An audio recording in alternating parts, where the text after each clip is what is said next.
Greetings and welcome to another edition of the Watchmen. We're just a couple of dudes sitting on the wall watching the world go by. How's it going, Checkmate? It's going well. How are you, Paul the Poke? I'm doing all right. We got a few things taking place this week. Looks like a lot of action. First of all, we're going to start out with a map of the Temple Mount in Jerusalem. Give you guys some landmarks. We're going to be focusing on the quote Christian quarter of the Temple Mount area. Zero in the Western Wall. This is where you will see a lot of the Orthodox Jews go and pray. That is not the Al-Aqsa Mosque, but that's where it's located on the south end of the Temple Mount. And then there's the Golden Dome located more north on the Temple Mount. You got the Mount of Olives off to the east. And with that, this was so over the top. I can't believe this guy got the space to write this, but with all the drama and violence taking place on the Temple Mount, we got an opinion piece from the Jerusalem Post. And this is from Thule Weiss. For those of you not familiar with Thule Weiss, he is the editor and I think the founder. There's a picture of the rabbi of Israel 365. I know that's a source of a lot of things that I do with the website. So some of you guys are probably familiar with that. He is the founder of Israel 365, and he's also the editor of the Israel Bible. And he was allowed to write an opinion piece for the Jerusalem Post. And his solution was, with all the violence, we need to build a temple. And the first paragraph pretty much says it all in my mind, specifically right up here at the last. Any dream of religious harmony on a day holy to all three great Abrahamic faiths was shattered by Muslim rioters who turned the Temple Mount into a bloody battlefield, hurling stones at Jewish worshipers and Israel vehicles. Well, he is of the opinion they want to build a temple up there on the Temple Mount. As I understand it, those folks want to do that up here in the northern part of the Temple Mount. But he got the space to write, hey, this is the best way we can, with all this violence taking place, we need to get these three religions of Abrahamic faith together on the Temple Mount and have holy places. And that's what he wants to do. Recommend you guys to read this. I'll have links on all these articles that we talk about here. But yeah, that's his solution to the violence. Build the third temple for the peace of the world. Got any thoughts on that, Checkmate? I like it as a solution myself, but then again, I am a nonconformist, and I've got the failed government career to show for it. So I don't. I like the logic. I like the argument. I am impressed that Jerusalem Post, like you said, gave them the space to write it, because Jerusalem Post is kind of the Washington Times and New York Times put together in Israel, and their writers have just as much fidelity to the truth in most cases, which is very little. Yeah, amazing he got it in there, and I liked it. So, and one of the points that he points out about blood being spilled on Passover, biblically, I sort of punt that one to you, but I'll be getting in a little bit later about some of the causation of that as we go through the Temple Mount part of this. Well, I think that the next article we got up has to do with what you're going to talk about, and this is from the Times of Israel. Non-Muslims only visit. Lapid insists Israel committed to the Temple Mount status quo. And for those of you not familiar with the Temple Mount status quo, that would be that only Muslims, this is the Israeli status quo. Israel is committed to the status quo on the Temple Mount, said Lapid. Muslims pray on the Temple Mount. Non-Muslims only visit. So if you are a Jew or a Christian or whoever, you may not pray, even though they are. There's no change. There will be no changes. And that has never made any sense to me. And I know you had some thoughts and insights on that you wanted to share on this topic. Yeah, I'll start with the piece itself. The reason that I forwarded it is this is emblematic of the way leftist or European style labor oriented governments in Israel make decisions, which is they generally split the differences so badly that they end up angering everybody. Nobody really wins on this in light of what I'm going to bring forward. But one of the interesting things about the entire Temple Mount area, and I guess I'll just go ahead and get into this, is that the Temple Mount area is administered by the Hashemite Kingdom of Jordan. They employ cafeteria cooks, security guards, the muftis and the various imams that preach there, people who conduct janitorial services. It's done.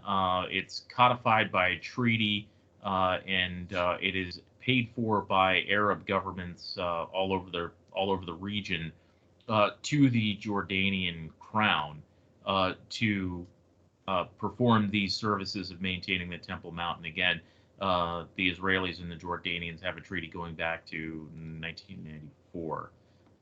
And they sort of codified that understanding. And I got past a note, and I'll just kind of skim through it, that we'd been seeing in previous discussions that you and I have had, and some of the videos I've put together for Checkmate, that the Jordanians have gone really wobbly in terms of their fidelity to the relationship with Israel, to the point that they were starting to have big name visits from Iran to Jordan. The king's wife has gotten very tied up in Israel-Palestinian issues, if you will, to the point that she's really pressing on the king. There's been some division so badly in the House of Hashem, or the Hashemite Kingdom. There's been some division so badly in the House of Hashem that at one point there was a coup. It was pinned to MBS, and he swears he had nothing to do with it. I kind of believe him, but bluntly, I wouldn't blame him either if he actually did. So I got this note passed to me, and it goes into what had happened on the day after the violence started. And the fact is that a lot of the staff that is supposed to be minding the holy site was missing. And it goes on and on for a bit. As we know, the Kingdom of Jordan attaches great importance to the Al-Aqsa Mosque. The King of Jordan is defined and holds the title Keeper of the Holy Places, similar to the King of Saudi Arabia, who has a similar title, Keeper of the Two Holy Mosques, being Mecca and Medina. In addition, the King of Jordan takes responsibility for the restoration of the mosque and churches in Jerusalem, including the expansion of construction. Jordan's roles in these areas makes many contributions from the Gulf states and Arab countries. This net profit of tens of hundreds of millions of dollars that go into the king's coffers, net expenses, and are supposed to fund the employment of the less than 900 employees. In normal times, these workers are probably working a second job, but during the holidays and in times of security heating up, they are called to the flag and participate in riots, stirring up trouble, throwing stones, and posing a security threat to the Jews. This is actually the role of the slaves of Jordanian Waqf. I won't get into what that is, but they're basically paid, saboteurs, if you will, from historic times. They claim that they were guarding the mosque from Israel, which was trying to destroy it, and dug beneath it in order to undermine it. Jordan, in the eyes of many, is solely responsible for the riots and terrorism on the Temple Mount. The time has come to re-examine the guardian of Al-Aqsa Mosque. It grew out of the Six-Day War. And ever since then, the Jordanians have had custody of it. It looks like that this Palestinian Israeli matter internationally has pulled in other sides, including Jordan, who traditionally has maintained having no voice in it other than being an honest broker.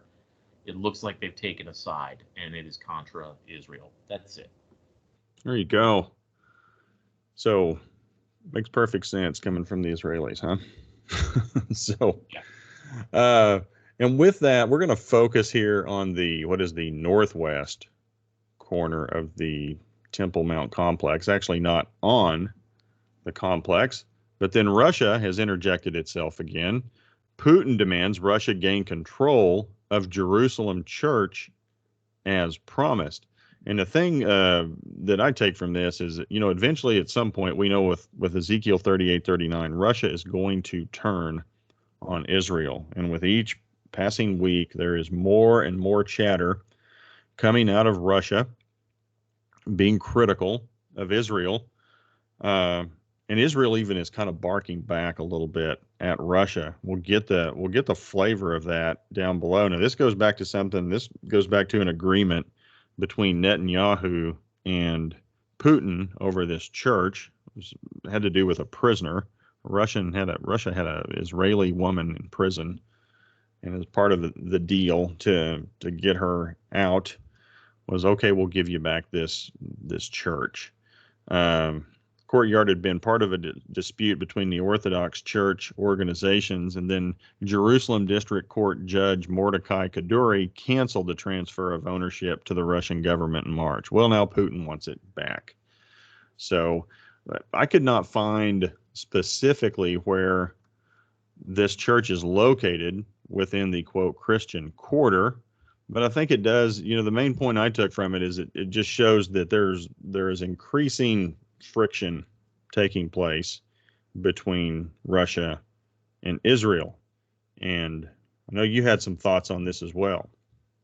Yeah, that's really the big add of this story is that the tensions indeed have been rising between Russia and Israel, and we know from previous work that you've done, yeoman's labor on deciphering through the help of historians such as Josephus and Herodotus, who these various tribes are, and we've pretty well gotten it down that the Russians will be involved, and they'll be involved substantially.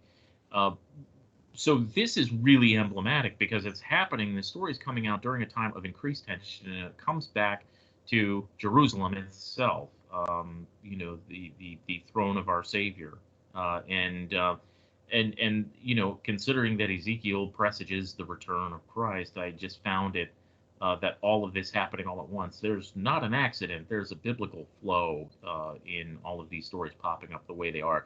And as a diplomat, it really is Russia asserting itself into an issue that heretofore they've really not exercised much of a voice on.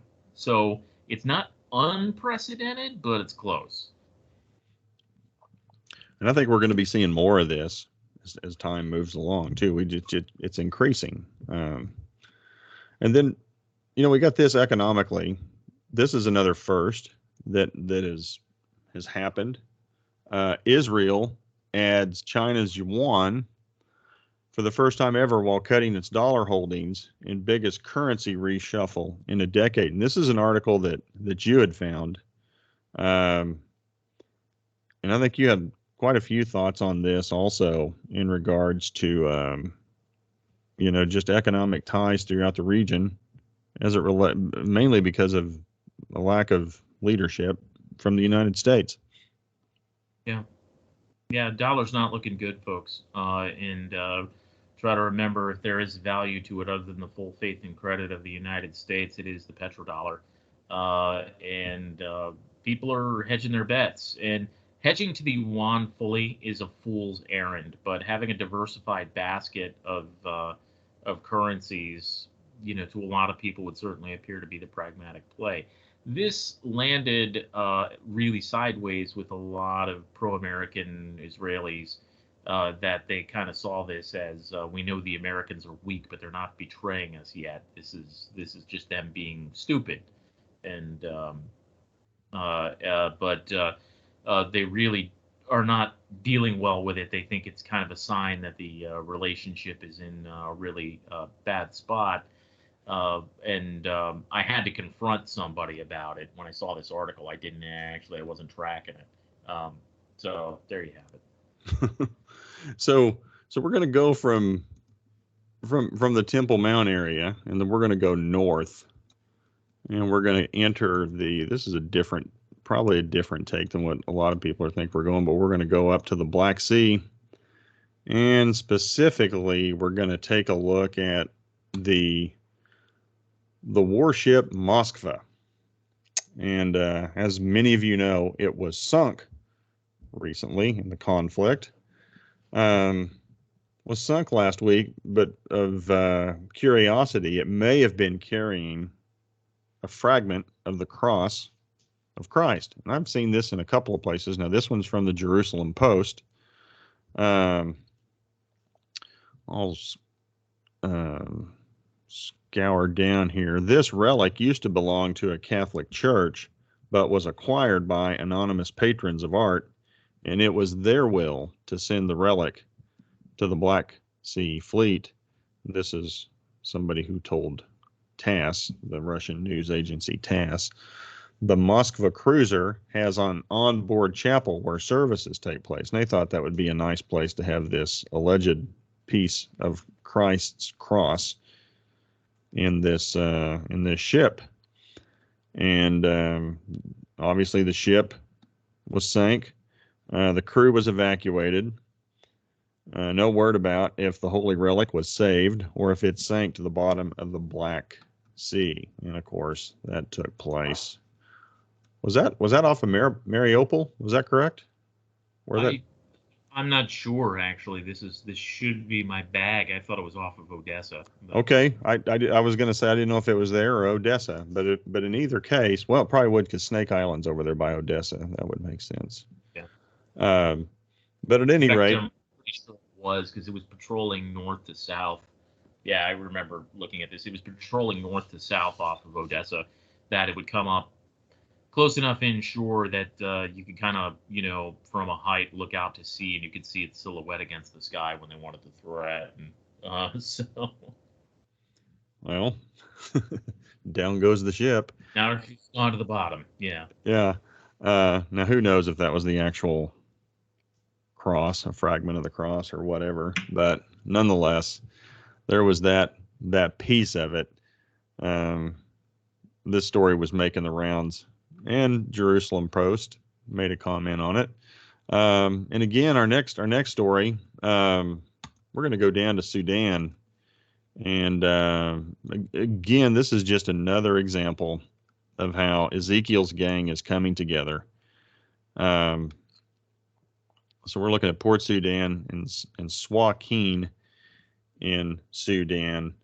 And we're going to talk about Russia, Wagner Group, expand ties with Sudan. As I understand, Wagner Group, whatever they're called, that's kind of Putin's personal army. Is that an accurate statement? Yeah, that's right. I mean, they are analogous to what a lot of people used to know of as Blackwater Worldwide here in the U.S., that they're a private military company, and there's a distinction that people in the industry, of which I have been on and off a part of, there's just a distinction to be made. A private military company exhibits the operational characteristics of a military, using military hardware and accomplishing military goals. Mercenaries, on the other hand, undertake offensive operations for some form of recompense. Private military companies are supposed to be strictly defensive in nature. So some people would say that's a very fine distinction. I would argue, no, it's a very critical distinction because you won't find people accepting U.S. government money in foreign countries undertaking offensive operations, whereas Wagner Group, give them a pile of money, they keep their mouths shut, they keep their weapons clean, they know how to shoot, and they endure, appalling conditions wherever they go that most Western security operators would reject. And yes, it generally does respond to the whims of the Russian presidency, the current Russian presidency. And the article's point paused the deal to allow Russia to establish a naval base on the Red Sea. And Sudan, for their part, one of the few countries to abstain during the vote and condemnation of Ukraine's invasion held at the General Assembly. Wink, wink, nod, nod. Hey, look what we're doing. Obviously, that hasn't worked out, and the closeness with the Russia has sounded alarm bells, particularly as it pertains to Russians' increasingly likelihood of securing the naval base. So Russia wants a naval base down here on the Red Sea in Sudan. And That's what they're looking at. And your thought was it most likely be Port Sudan? Yeah, most likely Port Sudan. Okay. Just because it's large, it's dredged, it's ready to go. I have to plead ignorance on not looking into the issue more closely because I have my own assumptions about what the Russian game is here, and this matches what the Russians would be interested in, which is the U.S. Navy can refuel at sea and stay at sea and not need a port. The only limiters are fuel and food. Other than that, we're pretty self-sustaining. Other navies are not that way. The Chinese really can't do that. They can do it in a limited sense, but they really can't do that. The Russians sure can't. They've got to have a port to get into to do things like pick up food and get fuel, and they've got to have depots for spare parts. We can operate without them. We prefer having them most of the time, but we can operate without them. And so this is the Russian game to get into the Red Sea, but also have some influence over the Bab el-Mandeb Straits down near Yemen and Djibouti, and have a closer presence to it, because that is a major sea lane of communication for trade, especially energy. So this is them establishing their markers to be a player in other sectors of energy apart from their own natural gas issues that we've gone into extensively on this show. Speaking of natural gas and oil and energy sources, there was this article, how U.S.-Saudi relations have reached the breaking point. And again, this speaks to the Saudis looking to invest with other countries, specifically China. And I know you had lots of thoughts on this content. Yeah, to me right now, again, the dollar's in bad shape, and I was starting to say this in the when we're talking about the Israelis buying yuan, and then I thought, nah, you're just engaging in a spoiler. But here it comes, because we're at the point. The yuan is on bad ground itself. People who oversubscribe to the idea that the yuan is the ascendant currency haven't looked at what numbers are available in terms of the real estate market in China itself. It is a paper behemoth. There's not a lot of substance to it, and I offer as sort of anecdotal proof is Los Angeles County is on some really hard times right now for housing and for transient population. They just got a homeless and drug addicted population that is burgeoning. And yet real estate prices keep going up and up and up. And it's because there are a lot of red Chinese who are flooding into that market, buying their landing pad for what they perceive as potential crash in China. And these are not Taiwanese. These are Chinese. So I offer that as sort of an anecdotal. You can do a little web surfing and you can see for yourself, yeah, there's no reason for these prices to keep going up. The demand is just that high from abroad. So with this, I honestly think the Saudis, what this article does a good job doing, is it shows that the Saudis are so aggravated with American drift, and that has something to do with the mental faculties of the man sitting at 1600 Pennsylvania Avenue. It also has a lot to do with the factionalism within the executive branch right now between the Obama mafia, the Hillary mafia, what little of a Biden mafia there is, sort of old party faithful, and then people who are just packing their parachutes and trying to score favors from Republicans, which is happening too. It really goes into how this aimlessness is translating into the Saudis feeling that they are being taken for granted, that they have been victimized, especially over things like the Khashoggi murder. Checkmate's opinion, as it always has been, is the guy was playing with fire. He was going to get it eventually. It shows that the people that they're sending over there to talk with the monarchy will not talk to Joe Biden. It's because they don't feel it's productive. They don't feel that the king should condescend to talk to the Secretary of State, even though he is Joe Biden's mouth as far as this administration goes, because he made his entire career on Biden's coattails. And the entire world seems to know it. If you talk to Blinken, you're talking to the man. So they feel that they've been slighted. They feel that the United States is abandoning all of Sunni Arab politics in favor of a new deal with Iran. And on top of that, these Gulf countries went in for a deal on the Abraham Accords, and the United States is systematically undermining all of it. They took extreme risk here. So the idea of the Saudis making nice with China to our detriment, I do not think this is far-fetched. I really think this can happen, and it can happen soon. And the economic impact may be short-lived, but it'll be pretty severe. And your thought would be is that the dollar takes a nosedive if this were to happen, and just A lead huge to. hit. I think that all of the ancillary problems, if for example, if even all the Saudis did was tell the Chinese, we will deal with you directly in yuan for all of your energy purposes from us.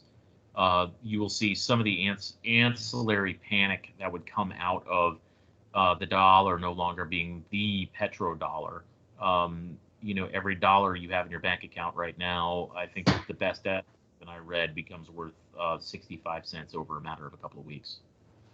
So pretty significant devaluation of the dollar. The market would go nuts with people trying to do all kinds of off-market and side deals and reach special accommodations in various other currencies besides the dollar.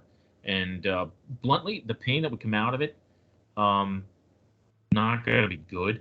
And to that end, I'll digress a little bit and say I was having a talk with a very successful investment banker, and he said the one book that made an impression upon him more than anything throughout his career is called 9 Meals from Anarchy.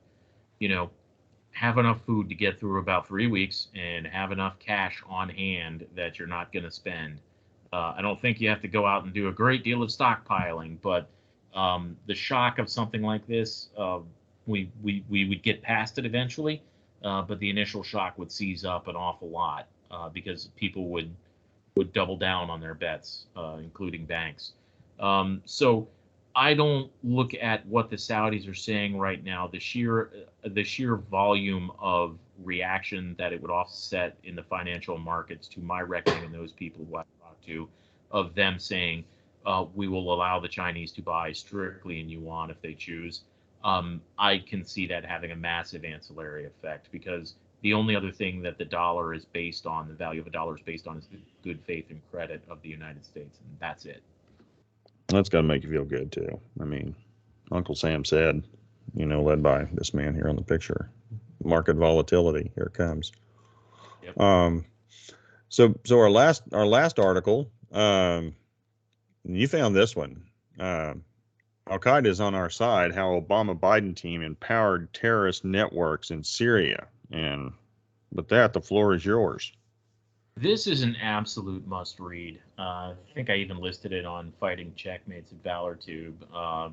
This is mandatory reading because it really gets into what a confused mess the entire Syrian war was, how much it was a proxy fight of external powers, and if you want a really good understanding of just how much the region, what really undermined confidence in the United States from the region. It began in the Obama administration, and it focused in large measure, not exclusively, on Syria, also Libya and the Arab Spring, of course. I mean, it's like ragu; it's in there. For those who remember that 1980s commercial,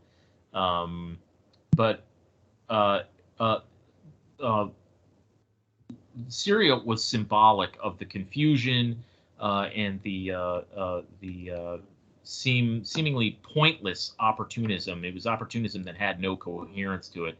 This article really lays it out well as to just how terrible the United States' role was, because in effect we did end up on the same side as Nusra Front. I can remember the moment it happened, and because I was talking to a guy who I know has relationships with the Secret Squirrel folks, and he said, yeah, I was talking to this guy over at Nusra the other day. I'm like, what are you doing talking to Nusra? Oh, got it.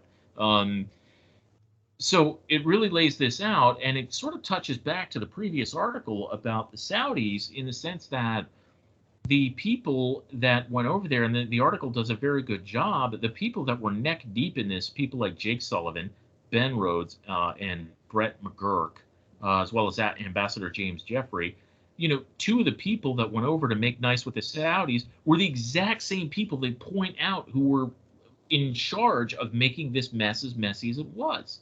So it's no wonder when the Saudis see us coming, and we're sending Sullivan and Brett McGurk, what they're seeing is, if we listen to these guys, our own turf is going to turn out like Syria. They're already selling us down the road selling us out with respect to Yemen. So this is really worth a read, because it shows the people who are in charge now, the pandemonium and confusion they were in charge of in the Middle East. And the Operation Timber Sycamore, it was called, was a CIA operation. We did back Al-Qaeda. So they're essentially seeing history on the verge of possibly repeating itself based on what happened. That's right. I mean, lest anybody think that this is Arabs being duplicitous. It's no such thing. This is them saying, well, we don't want to do this again. So right. You have to read this. We played this. I found that when I read this was, to me, was like just a great review of history since about the Arab Spring in 2011, and it brought a lot of things into focus from my standpoint. just understanding where things happened, how things happened, and this led to this, and then because of this happened, and I found it very interesting to read, and I'd be a little leery of us too, after reading that. So yeah, I've gotten to the point now to where I look at my Arab friends who doubt the United States, and I say, look, I don't blame you. Yeah, we don't have a lot of credibility, and we're wanting to get out of that part of the world. We have no. Yeah, at least under Trump, it was an ordered departure, and Afghanistan was kind of the symbolic of the greater U.S. effort. Is right now just hit the door and leave the Iranians in charge. Yeah, right, and they're everywhere. It's like every place you'd talked about. You got proxy groups down here. Southern end of the Red Sea, Gulf of Aden. You got Iran there. You got proxy groups up north of Israel. I mean, they are all over the place. And then Russia wanting to join in. You can see how those two are they are buddies. Continue to strengthen ties, and you can see it. Another week passes. You got more examples of the pieces falling into place to allow for Ezekiel 38 and 39 to take place. So. With that, argue we're living in right now. You are seeing it unfold right before your eyes, everybody. We're in it. It's not coming. It's here. It's here. Any closing thoughts? That was pretty much it. Beat you to the punch before we get out. Sorry about that. That's okay. I didn't know if you had any other thoughts. I mean, I'm sure there will be more things happening in the coming week, and appreciate y'all taking the time to listen to another edition of the Watchmen. Again, we're just a couple of dudes sitting on the wall, watching the world go by and making some comments on it. Wishing you guys the best, and look forward to catching you next week. Thanks a lot. Take care. Bye. God bless.